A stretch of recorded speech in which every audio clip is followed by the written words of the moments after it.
Bonjour à tous et bienvenue dans cette toute nouvelle critique. Aujourd'hui nous allons parler du nouveau film de Bong Joon-ho après Okja et Snowpiercer. Toute la famille de Ki Taek est au chômage et s'intéresse forcément au train de vie de la richissime famille Park. Un jour leur fils réussit à se faire recommander pour donner des cours particuliers d'anglais chez les Park.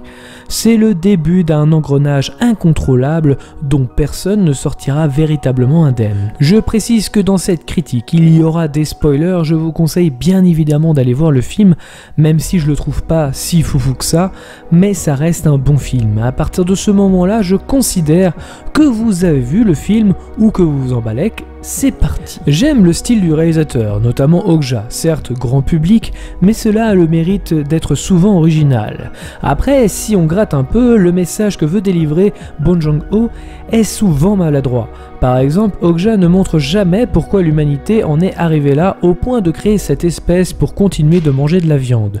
Le réalisateur a fait un bon film, mais trop centré sur le véganisme, oubliant que c'est un débat qui mérite beaucoup plus de réflexion, surtout en termes de santé. Parasite, c'est un peu la même chose concernant les riches et les pauvres. Certes, ils s'amusent sur ces grands écarts d'échelle sociale, mais vous verrez notamment que les pauvres vivent en bas et les riches en haut de la montagne ou pour imager leur puissance. Mais le message n'est-il pas aussi maladroit dans ce film, à savoir que les pauvres sont débrouillards, mais également hors la loi, et les riches méprisants et stupides.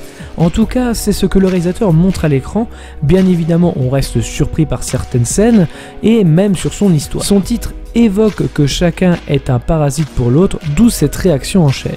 D'ailleurs, quelques insectes sont montrés à l'écran pour illustrer les propos du réalisateur. Beaucoup d'interactions sur les échelles, comme je disais plus tôt, notamment sur cette montagne, mais aussi avec ces toilettes, illustrant que les pauvres sont en dessous de la merde, littéralement. Une autre scène montre ce décalage, celle où les riches rentrent à la maison et les pauvres doivent s'y cacher, les mettant encore une fois plus bas que terre, et mieux encore, invisibles aux yeux du monde. Ils bougent comme des cafards, comme des insectes présents dans leur maison. Le bunker est également là pour illustrer aussi l'invisibilité des pauvres face aux riches. Sans parler du titre, bien évidemment.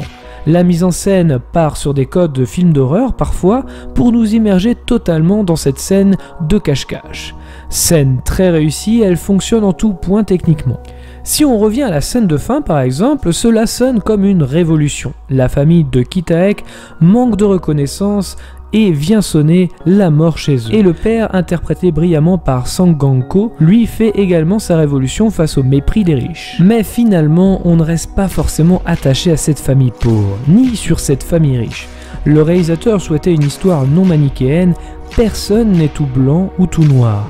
Mais cette lutte des classes est une critique de cette opposition nette et presque infranchissable des classes sociales en Corée. Lorsque j'ai été voir le film, j'ai été surpris de voir que la salle était pleine. Et réellement, je trouve ça intéressant et même encourageant.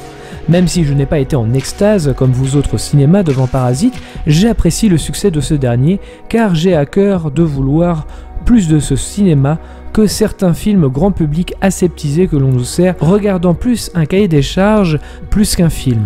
Pour résumer, le réalisateur décrit très bien à l'écran cette opposition entre riches et pauvres, cette lutte des classes. Mais son message reste hasardeux au point de ne pas être clair parfois. L'histoire est originale, mélangeant comédie et thriller, mais rien de foufou non plus. Niveau réalisation, quelques moments de tension assez bien gérés, mais pareil, pas de quoi crier au génie. Le film repose essentiellement sur son scénario, plus que sur sa mise en scène.